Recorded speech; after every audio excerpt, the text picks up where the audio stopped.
गरीब लड़की का मेहंदी वाला लहंगा। वसंतपुर गांव में रूपा अपने गरीब माँ बाप के साथ रहती थी। रूपा जितनी गरीब थी उसके सपने उतने ही बड़े थे। और एक दिन रूपा अपने आप को शीशे में निहारते हुए कहती है, अरे मेरी खूबसूरती का तो जवाब नहीं, इसीलिए मैं अपने सपनों को जरूर पूरा करूंगी और मैं मुंबई जाके एक बहुत बड़ी एक्टर बनूंगी। रूपा ये सब कह ही रही होती है कि तभी रूपा की माँ वहाँ पर आ जाती है। अरे रूपा, ये तू क्या कर रही है?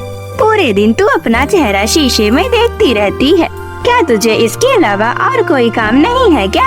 अरे माँ, अपने चेहरे को शीशे में देखने से बड़ा कौन सा काम होता है? अरे माँ, आप देख लेना, मेरे इस खूबसूरत चेहरे की बदौलत आपको भी सभी लोग जानेंगे। अरे बेटी, तो कौन कौन से सपने देखने लग जाती है? क्या तुझे पता नहीं हम लोग गरीब हैं और गरीबों के कभी भी सपने पूरे नहीं हो पाते हैं। और तेरे पिताजी भी कह रहे थे कि जल्द से जल्द तेरी शादी करवा देनी चाहिए, लेकिन माँ आपको तो पता है मैं अभी शादी करना नहीं चाहती हूँ। तभी रूपा के पिता मोहन भी वहाँ पर आ जाते हैं। अरे बेटी, तो चिंता मत कर, मैं तेरी शादी ऐसे ही किसी घर में नहीं कर दूंगा। मानो कि तेरा बाप गरीब है, लेकिन मैं तेरी शादी किसी अच्छे ही घर में करूंगा। मेरा एक दोस्त है जिसका नाम विनोद है, वो इस शहर का बहुत बड़ा बिजनेसमैन है और उसका एक बेटा भी है। हमारी दोस्ती पहले की तरह भी बेकरार है और कुछ दिनों पहले ही उसने फोन किया था अपने बेटे के रिश्ते के लिए। अगर ये रिश्ता पक्का हो गया तो वहाँ पर राज करेगी और तेरे सारे सपने भी पूरे हो जाएंगे और तुझे इस गरीबी से छुटकारा मिल जाएगा। तुझे इस झोपड़ी में नहीं रहना पड़ेगा। अपने माँ बाप की बातें सुनकर रूपा के आँखों में आंसू आ जाते हैं और वह रोने लगती है। माँ, पिताजी, ये कोई झोपड़ी नहीं है, ये मेरे बचपन का आशियाना है। मैंने अपना पूरा बचपन यहाँ पर बिताया है। और हाँ, आप मेरी शादी जिससे भी करवाना चाहते हैं मैं उसके लिए तैयार हूँ। और हाँ, मैं रेखा के घर जा रही हूँ। रेखा रूपा की बहुत अच्छी सहेली थी। दोनों ने ही बचपन एक साथ एक ही गांव में बिताया था। रेखा ने फैशन डिजाइनर का कोर्स कर रखा था और उसे लोगों को सजाना बहुत अच्छा लगता था।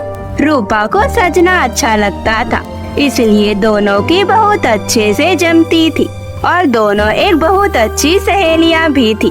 दोनों अपने सारे दुख और सुख बांटती थी।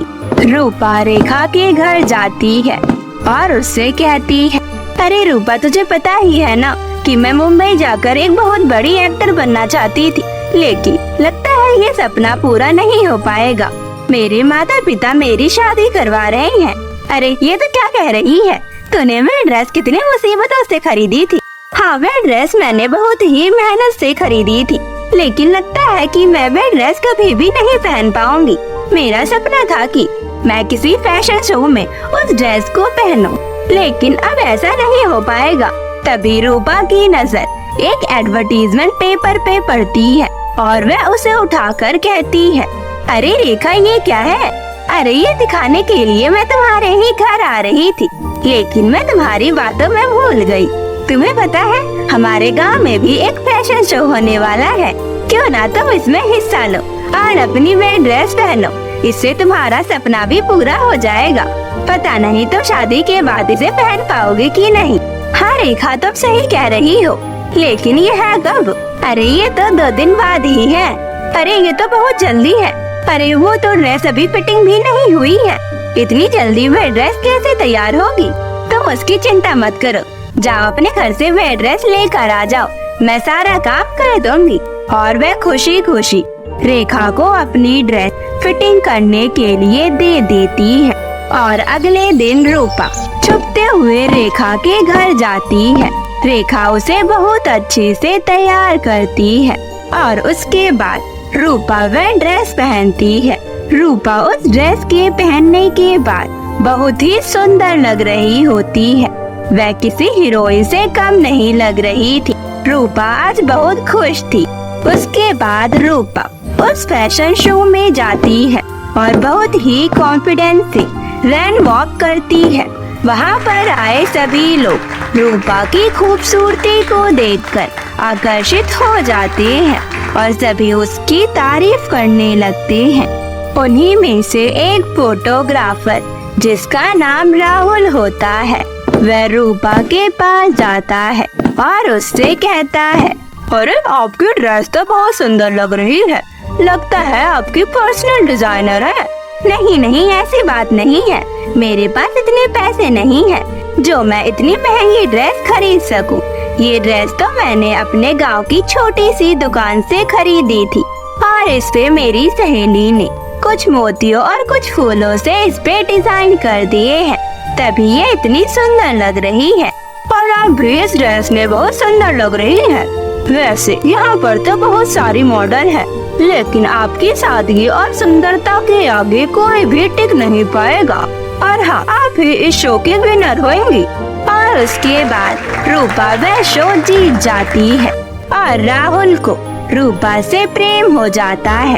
इसलिए अगले दिन जब महेश अपने बेटे अनुज से कहता है, अरे बेटा जल्दी से तैयार हो जाओ, तुम्हें मेरे दोस्त के घर लड़की देखने के लिए जाना है।